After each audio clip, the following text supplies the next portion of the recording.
So Nick, morning. welcome to Series 3. Thank you very much. Yeah, today is the topic of warranties and indemnities. Indeed. So a phrase that most people, one of those words people are familiar with, warranty. Yeah. Yeah. So you go buy your mobile phone, it comes with a warranty. So there's something that people are familiar with, but of course it means very little to an M&A transaction. Indemnities is probably a new phrase, but with my clients, very rarely do they have an idea of what warranties and indemnities are. Yeah. So perhaps just a quick recap from the beginning of what are warranties and indemnities, and when do they happen when a company's been sold? Yeah, sure. So warranties in this context, in the context of M&A transactions, are statements of fact which are given by a seller or sellers to a buyer to give the buyer comfort and reassurance about certain matters affecting the company being sold. So an example might be employment, and a warranty might say there are no employment claims. One might be litigation, and it might say there is no litigation in the company. So those are two examples of very simple warranties. Where are those warranties found? They're found in the share sale and purchase agreement, which is typically drafted by the buyer's legal team. It's heavily negotiated, the warranties themselves are negotiated, but they will form a considerable schedule in that document. There are variations on warranties, because we often hear warranties also being described as representations, which is unhelpful because there's then a further layer of terminology, and you've also mentioned indemnities. Representations, if warranties are also given as representations, they give a buyer a further range of remedies in the event that the warranty and representation proves to be untrue, inaccurate or misleading. And what that means is that, as well as a traditional claim for damages for breach of warranty, if the warranty is also a representation, then the buyer may be able to say, you misrepresented the position to me, and therefore I have a wider range of remedies, one of which can include rescission. And rescission will mean undoing the contract and taking you back to the position as if the contract, in this case the share sale and purchase agreement, had never been signed. So that's quite an important distinction to make. Typically in the UK, sellers would resist giving warranties as representations, and that's, I would say, a fairly well accepted market position. All the solicitors watching this who act for buyers will disagree and say, well, no, of course we always want representations as well, but that's my own experience. Where you're dealing with US buyers, they will typically want representations as well, and in my experience that's more common. So there are some geographical differences in terms of what's common. Indemnities are different again. Indemnities are typically for specific risks which have been identified in due diligence. So let's say, for example, there is a tax claim or issue ongoing in a target company. The buyer will say, we know that you're potentially on the hook here for a £100,000 tax fine. Therefore, we want a specific indemnity which says, in the event that HMRC say X, Y, and Z, you will pay us the cost of that fine. And that really is a pound for pound adjustment to the price, because if the indemnity is triggered, the seller pays or should pay or has to pay that amount of money to the buyer. You can't typically disclose against indemnities, whereas with warranties, you have an opportunity to prepare a disclosure letter. So if we look back at my example where I said there are no employment claims in the company, a valid disclosure might be Mrs. Goggins is bringing a claim against the company for age discrimination. So if that were a scenario that were happening in the company, the sellers could reduce and manage their risk by setting that out in the disclosure letter. Yeah, thanks, Nick. I'm thinking, so we talked with Sean Guppy a little earlier about due diligence. We have a separate video on due diligence. Yeah. So of course is that when a buyer has finished or largely finished the due diligence, the sale and purchase agreement, the SPA, is constructed. It contains the warranties and indemnities. Yeah. I'm thinking like a seller. Okay. I'm thinking like an obstreperous seller that sits here and says, listen, my business has been examined to death. Yeah, you've had teams and teams and teams of people doing financial, tax, legal due diligence for months. I've given you everything and more. Why do I have to have warranties and indemnities? Surely you've seen everything. Why do I have to sign up to something else?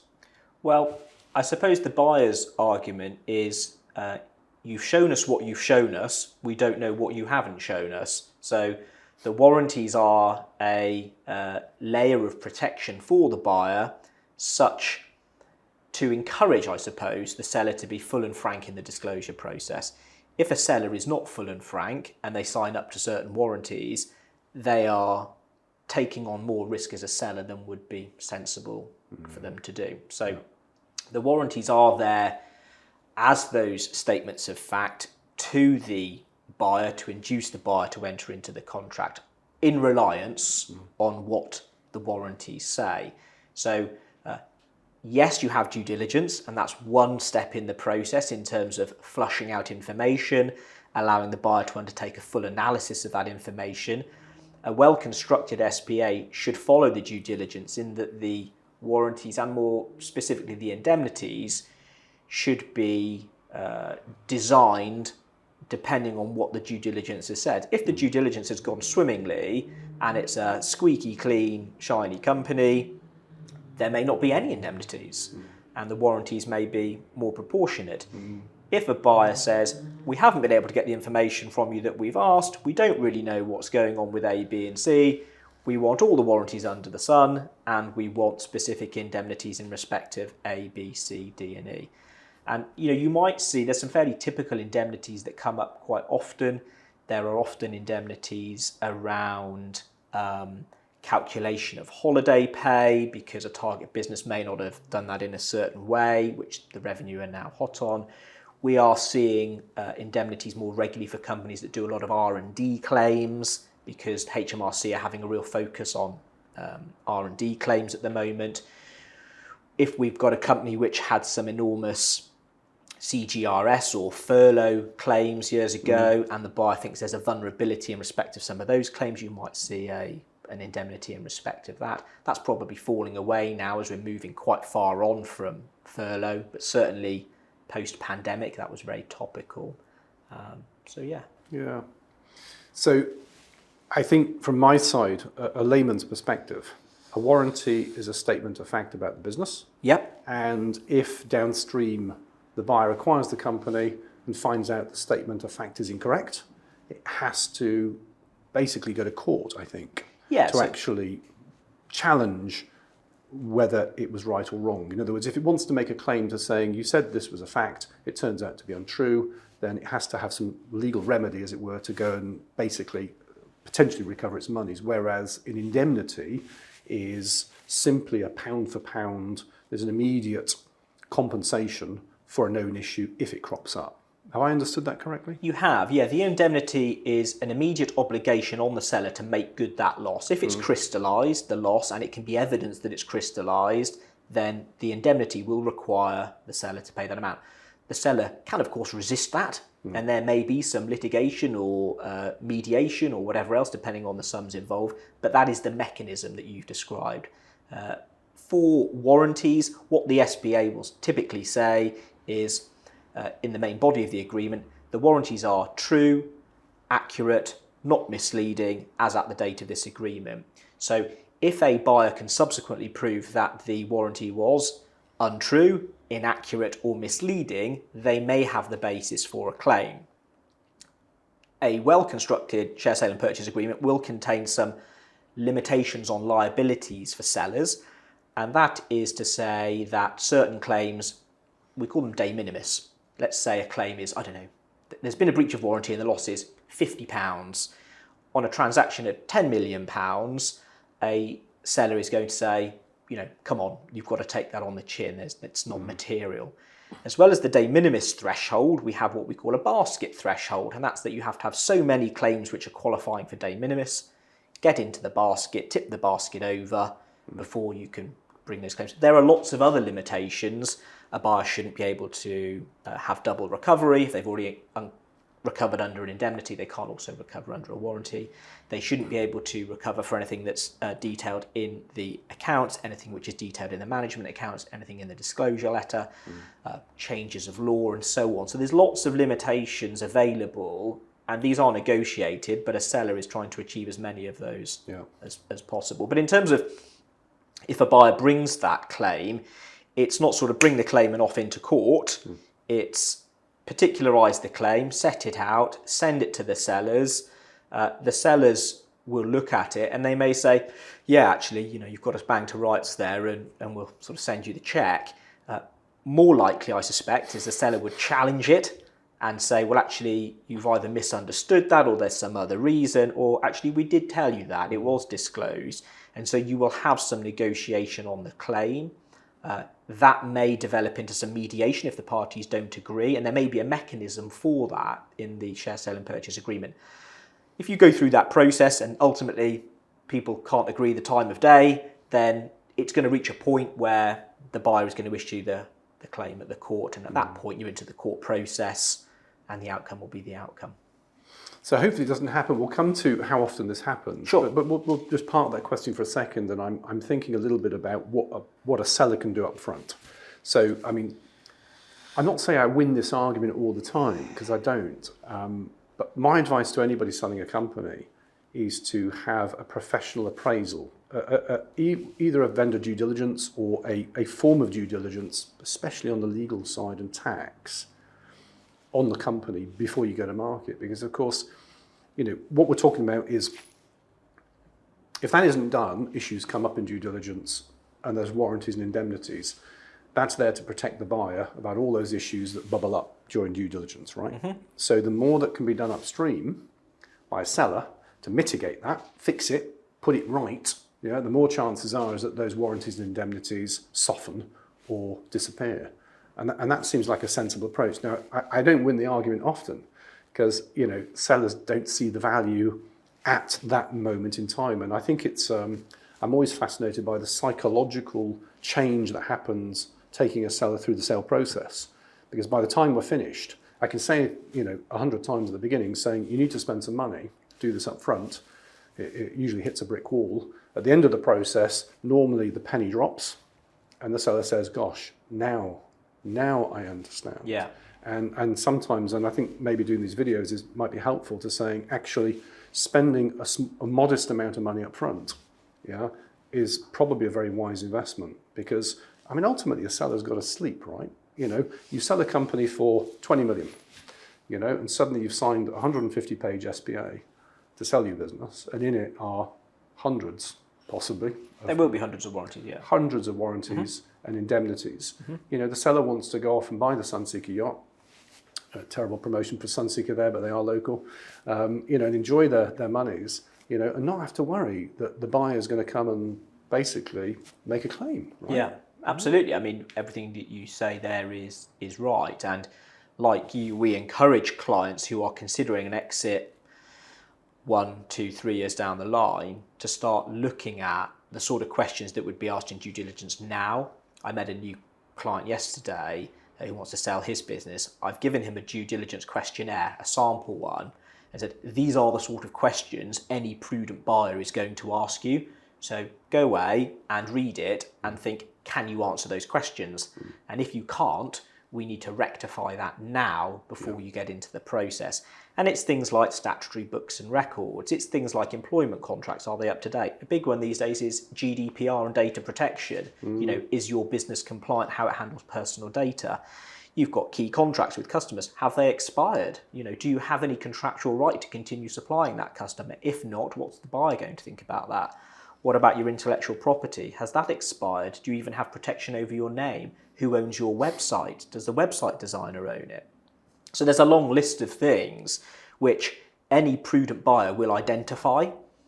Far better to have identified it before the buyer does than given yourself the chance to remedy and rectify that before you get into the process. As you say, people have to commit a little bit of expenditure to doing this. What I would say to people is, what's your worst case scenario? If you spend the money and you end up not selling, what you've got is a really organised and well-governed business because you've dealt with all of this stuff. And it means that if you do come back to the market, actually you're in match fit shape to be able to move forward. If you don't do it, the problems aren't going to solve themselves. And the worst case scenario I always think is that things don't get dealt with And then the buyer will say, you haven't dealt with this, there's a problem, we want an indemnity. Indemnities are a worst case scenario for a seller, really, because they're not typically limited by time, they're not typically limited by value, so they could be an unlimited amount. With warranties, they will expire after 18 months or 2 years. So your point about being able to sleep at night, once you get to that point, most of your risk has fallen away. Yeah. But with an indemnity, it may remain ad infinitum. You clearly try and negotiate it down from that, but to have had the opportunity to fix a problem so the indemnity doesn't arise is always a preferable outcome. It's a key point, isn't it? It's key. It's a really important point, that, because some of the companies we take to market have been running for decades and sometimes even longer. So there's a lot of stuff a lot of history wrapped up in that business. Let's just briefly talk. Actually, after the deals are done, Steele Raymond as a law firm, your prominent law practice across the whole Central South, how often do you get involved in legal issues, either for buyers or for sellers, basically making claims against warranties and indemnities? We don't see it that often. Probably in my career over 18 years of doing these deals, I've probably seen 3 or 4 warranty claims. We typically do a lot of sell side work, so we know if there is a claim because the sellers are notified.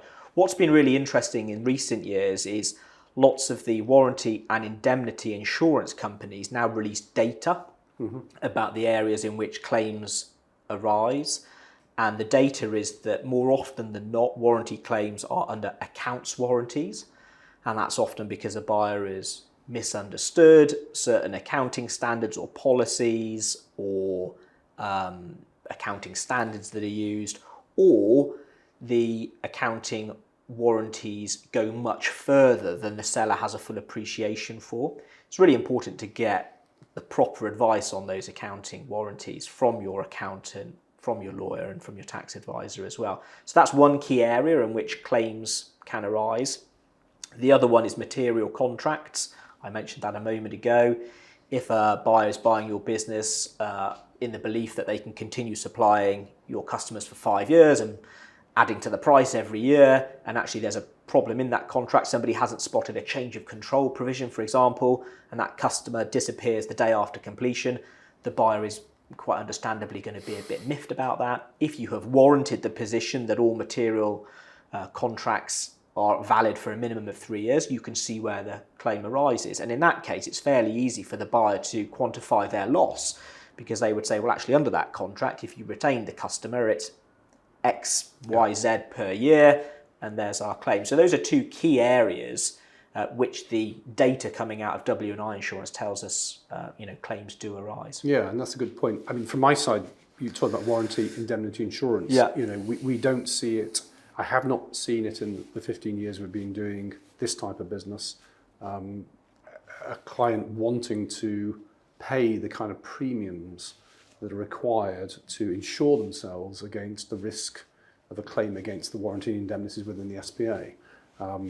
What's your view? Do you see this? I know that's a popular discussion point with corporate finance, with lawyers in terms of W&I insurance. Do you see it often? We don't see it often. I mean, I think historically it was very much in the kind of mega deal range, 100 million and above. I think it is filtering down into the SME level a bit more. I think the insurers have cottoned on that it's a good product for them. There is certainly more availability now than there ever used to be. We've done a few deals where W&I has been involved. In one matter I can think of, the buyer wanted it, and the buyer wanted it so that if they had to bring a claim, they could claim against the insurer and not the sellers, so as to not sour the relationship. So that policy was buyer funded and put in place by the buyer. No claim arose, so it was null and void. Another matter I can think of was recently a selling shareholder who had inherited shares from who was the majority shareholder in the business. The beneficiary who had inherited the shares knew nothing about the business, just an owner of shares. The company was being sold. I think she had 49%, and the buyer said, "You're giving warranties. Well, the requirement is you must give all operational warranties about employment, about insurance, about property and so on." Well, I just simply don't know. So it was agreed in that case that we would have a comprehensive W&I policy, which came at some cost, but it gave the seller the peace of mind that actually, after she's paid the premium for the policy, the net proceeds are actually hers and not vulnerable. That goes to the seller's sleeping at night point. So I think that it does have a place. I don't think it's suitable for every deal. The costs are off-putting to most people, but it's a good product potentially in some cases and worth looking at. Thanks. Points that come to mind in terms of summarising that discussion in no particular order. You clearly need a good team advising you in terms of particularly the legal side, because I think it's the realisation that the seller has, and they all have it at the end, that gosh, what have they signed up for? They've sold the business, but there's a ton of stuff that they've agreed to stand by, warranties and indemnities. So there's a very strong argument there to have really a very seasoned and experienced legal team behind you to help you negotiate that, because it's a negotiation. It's not, as a seller, you don't have to take it on the chin that the buyer's first presentation of that draft is the de facto standard. You have some flexibility in negotiating, and that's where that experience comes in. I think the other aspect that really comes to mind is that spending some money up front and doing some pre-due diligence on the business, which is, I probably won't win the argument. I don't pretend I will. And people listening to this might think that, well, I'm just flying the flag for spending more money with professional firms. Actually, it's not. A long time ago, I stood behind a purchase of a very expensive company and saw it from the other side. And in a sense, the lack of professional input on that particular deal some 18 years ago. And I remember reflecting on it many years afterwards going, gosh, knowing what I know now, having professional advice would have saved millions, literally millions of pounds. And I didn't know that advice was necessary at the time. And so I just didn't do it. And I didn't see the value in it. So I'm the poacher turned gamekeeper. Now this is what we do professionally for a living and do it quite successfully. And you're saying, spend some money. If you're spending 50 grand of money up front on a 10 million deal, to get the thing clean, spend the money. Spend the money. It's I think peanuts. the point to make as well, if you pay now, it's a certain amount, because you pay a certain amount to fix the problem. If you don't fix it, you don't know what the cost might be later, but you could still be on the hook for it. And I'm not trying to create work here. A lot of companies which will come in are really well run. They really don't need a great deal of expense, but still have the audit, still have the check. I think the challenge that people often don't grasp or appreciate is the time-intensive nature of, once you're in a transaction, of the due diligence requests. A due diligence request on a 10, 15 million pound sale might be 40 pages of legal questions. Then there's FDD, financial due diligence. There'll be tax due diligence. There will be commercial, data protection, employment, property potentially, which could be pages and pages. With some buyers now, we're seeing a trend toward what we call customer due diligence, where they want to have meetings with key customers, they want to have phone calls, they want to have things like this. So the sheer organising and collating of all of the responses to that is enormous. It's a full-time job in and of itself. At the same time, you've got to continue running the business because you still own it. You've got to continue managing the transaction with the buyer. So the time demands are vast and often underestimated. So I think that anything you can do prior to clean things up, get them put away, you're saving yourself time later as well as money. It's funny, when I hear about all of that work, I feel like putting my fees up. That's what I think about. So Nick, I think that was a great piece on warranties and indemnities. I think we've covered off some of the basic terms that hopefully have educated people a little bit as to what goes behind the scenes when constructing that sale and purchase agreement. So thanks. Absolutely. I hope it was useful to viewers and people find it interesting. And we're here to help if we can in any way. Thanks, Justin. Thanks. Cheers.